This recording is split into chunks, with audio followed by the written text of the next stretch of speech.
Welcome back to Talk About It in English. You are about to make the most dangerous mistake an English learner can make, and you probably do it every single day. Picture this scenario. It is 2:15 p.m. on a busy street in London. You stop a stranger to ask for directions.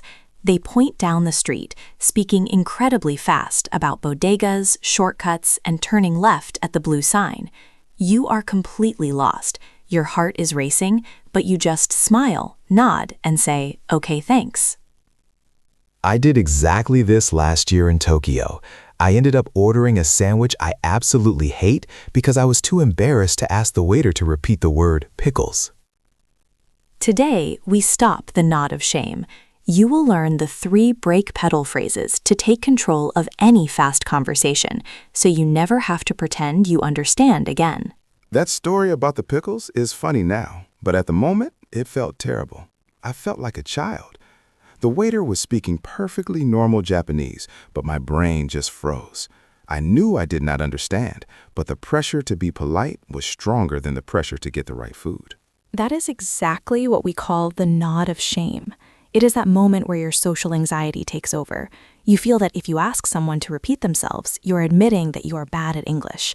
So you protect your pride, but you sacrifice your understanding. And the worst part is the result. If you nod when you do not understand, the conversation ends. You walk away.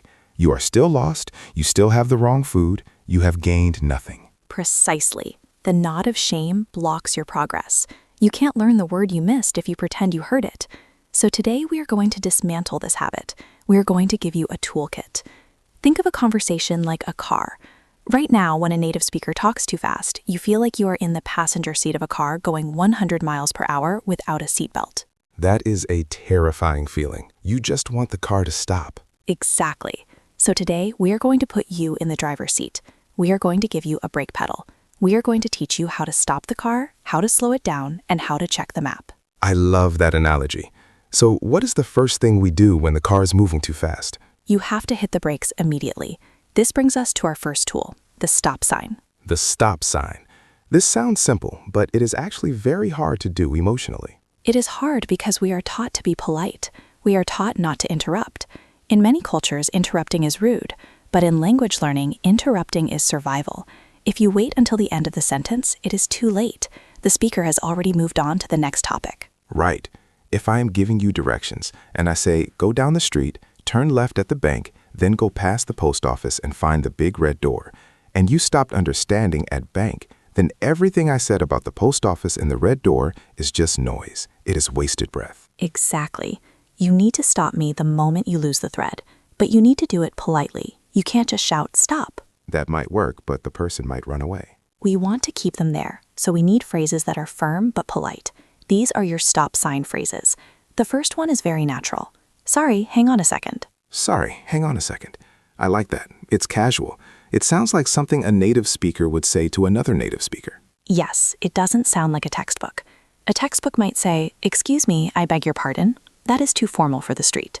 "Sorry, hang on a second," signals that you are just processing information. What about when the situation is a bit more formal? Maybe talking to a boss or a hotel receptionist. Then you can use this one. "Sorry, could we pause for a moment?" Could we pause for a moment? That is very clear.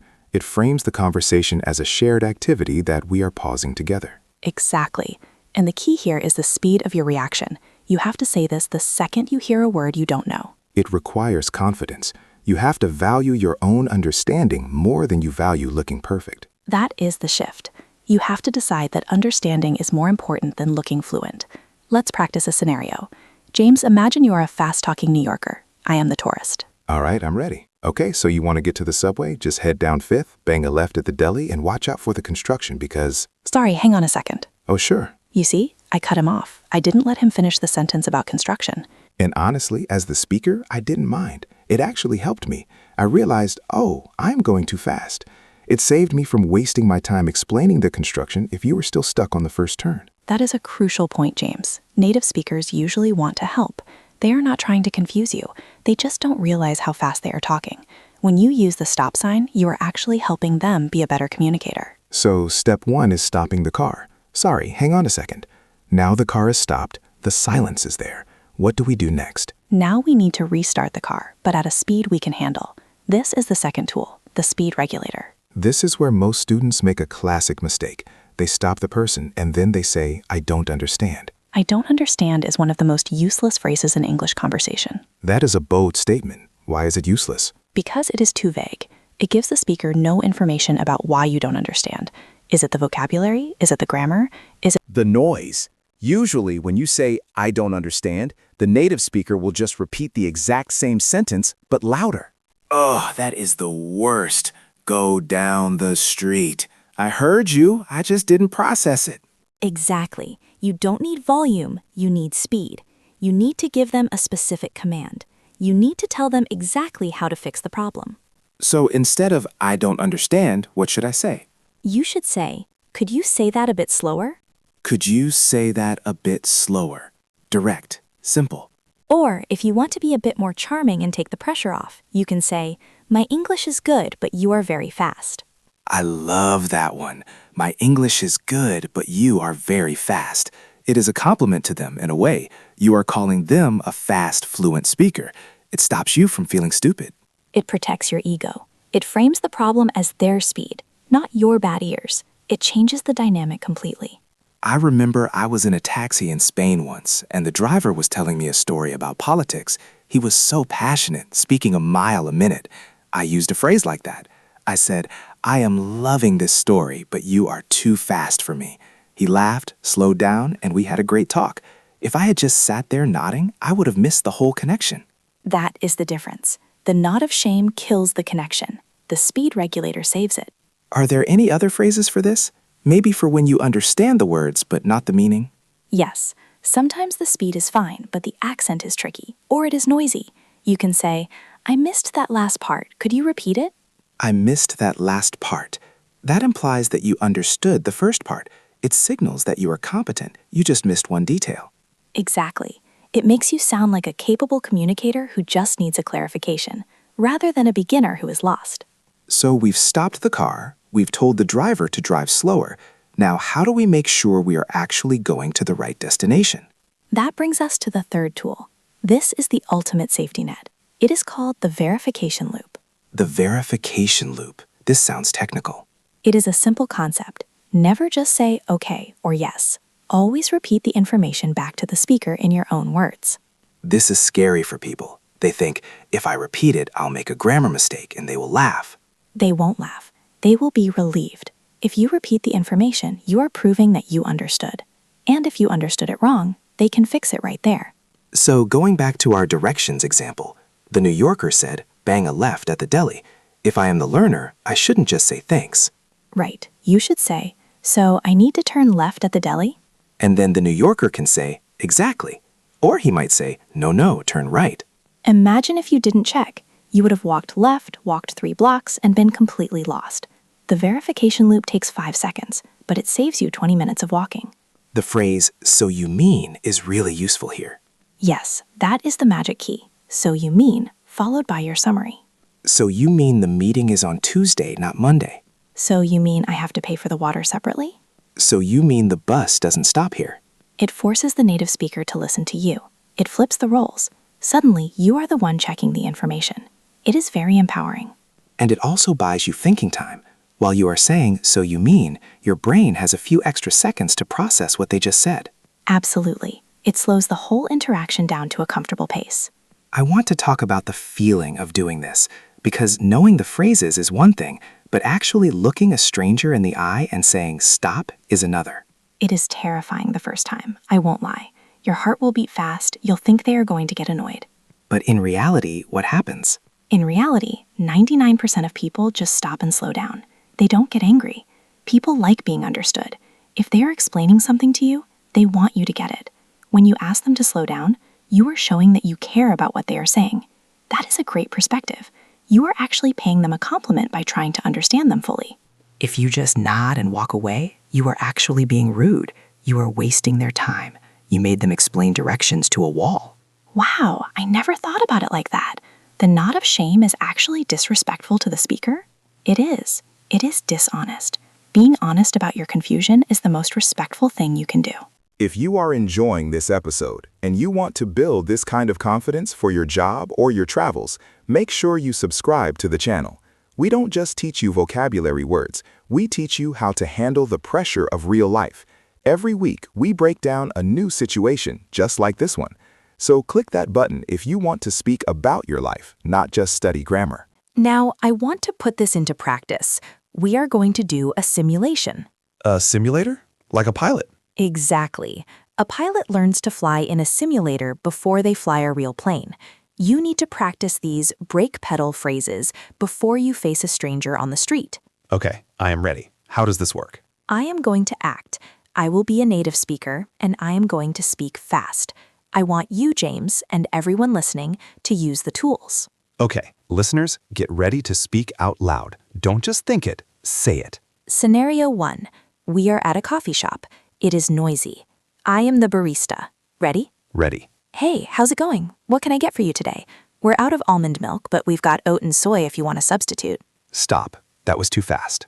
Okay, James used the stop sign. Which phrase did you use? I used, sorry, hang on a second. Perfect. Now use the speed regulator. You are very fast. Could you say that again a bit slower? Great. Now I, the barista, will respond. Oh, sorry. I said we are out of almond milk. Do you want oat milk instead? Now I need the verification loop. So you mean you have no almond milk, but you have oat milk. Exactly. And then I can order. Okay, I will take the oat milk. See how much control you had? If you hadn't stopped me, you might have just said yes to my first question, and I would have given you soy milk, which maybe you are allergic to. Or I would have panicked and just ordered a black coffee. Let's try one more. This one is harder. This is a phone number. Oh, phone numbers are the worst. You can't see the person's mouth. Exactly. I am leaving you a voicemail or talking on the phone. Ready? Go. Yeah, so give me a call back when you get this. My number is 555-0192, extension 4. Whoa, that was a blur. It happens all the time. What do you do? First, stop sign. Sorry, wait a second. Good. Then? Speed regulator. Could you repeat that number very slowly? Sure. 555-0192, extension 4. Now verification loop. This is critical for numbers. Let me check that.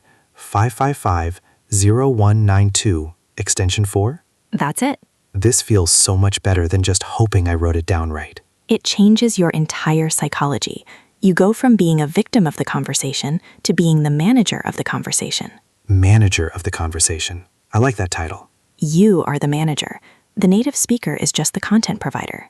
You manage the flow. I want to ask about one specific tricky situation. What happens if I use the speed regulator? I say, please speak slower, and they slow down for one sentence, but then they speed up again immediately. This happens a lot. It is the rubber band effect. They stretch it out, but then snap back to their natural speed. It is very frustrating. You feel like you can't ask them to slow down a second time. You absolutely can. In fact, you must. But you can do it with a smile. You can use the double break. The double break? You say, sorry, still too fast. One more time, super slow. Super slow. That is a good trigger word. Yes, if you just say slower, they slow down 10%. If you say super slow or very, very slow, they realize they need to change their behavior drastically. And again, keeping the tone light helps. If you smile when you say it, it becomes a shared joke. Oh my God, you are a machine gun. Super slow, please. Exactly. Humor is a great tension breaker. If you can laugh at the situation, your brain relaxes. And when your brain relaxes, your ears open up. That is a biological fact. When we are stressed, our auditory processing actually gets worse. The panic literally makes us deaf. So by taking control, by slowing them down, you are actually making yourself smarter. You are giving your brain the oxygen it needs to function. I think we should talk about the verification loop phrase variations, because "so you mean" is great, but are there others? Yes, if you want to check a specific detail, you can use just to check. Just to check, the bus leaves at 5? Or you can use, are you saying that? Are you saying that the ticket is valid for 2 days? Or simply repeating the key word with a question mark tone. 2 days? The blue line? Not spicy? These are all mini verification loops. They all serve the same function. They confirm reality before you move forward. It seems like the core philosophy here is Never move forward until the current step is solid. That is the golden rule. Do not build a house on a swamp. If you didn't understand sentence A, you will not understand sentence B. Stop at A, fix A, then move to B. It sounds so logical, but it fights against our instinct to hide our weakness. Dealing with that? Listening is the real work of learning a language. The grammar is easy compared to the emotional work of admitting you are lost. But once you break that barrier, once you realize the world doesn't end when you say, sorry, wait, you become free. You become invincible because you can handle any situation. Even if you don't know the words, you have the tools to get the words. You know, this applies to native speakers too. Sometimes I speak to people from different regions or with thick accents, and I have to use these tools. I use them all the time on the phone. Sorry, you're breaking up. Say that again. It is a normal part of human communication. It is not just a learner problem. That makes me feel better. We are all just trying to understand each other. Exactly. So let's review our 3 tools for your toolkit. Tool number 1, the stop sign. Sorry, hang on a second. Use it immediately. Tool number 2, the speed regulator. Could you say that a bit slower? Or, my English is good, but you are very fast. Don't just say, I don't understand. And tool number 3, the verification loop. So you mean, repeat the information back to ensure you have it right. These 3 tools are your safety belt. They will let you survive any fast conversation in any city in the world. But listening to us talk about it isn't enough. You have to build the muscle. That brings us to your challenge for today. This is a simple way to practice the speed regulator without the pressure of a real stranger. I love this challenge. I do it with movies sometimes. I want you to go to YouTube, find a video in English, maybe a news clip or a vlog, something where people speak quickly. Then go to the settings and change the speed to 1.25x. It will sound crazy fast. Watch it for 10 seconds. Feel the panic. Feel your brain shutting down. Then hit pause, and I want you to say your speed regulator phrase out loud to your screen. Look at the YouTuber and say, sorry, you are speaking too fast. Slow down. Say it loud. Feel the words in your mouth. Then change the speed setting back to normal or even 0.75x and hit play again. Feel the relief. Feel the control. You made that happen. It sounds silly, but talking to your screen trains your brain to react. It builds the reflex. So when a real person speaks fast, your mouth will know what to do before your brain even thinks about it. Try that today, just once. It will change how you watch videos, and it will change how you listen to people. Stop the knot of shame. Take the wheel. Drive the conversation at your speed. You've got this. See you in the next episode.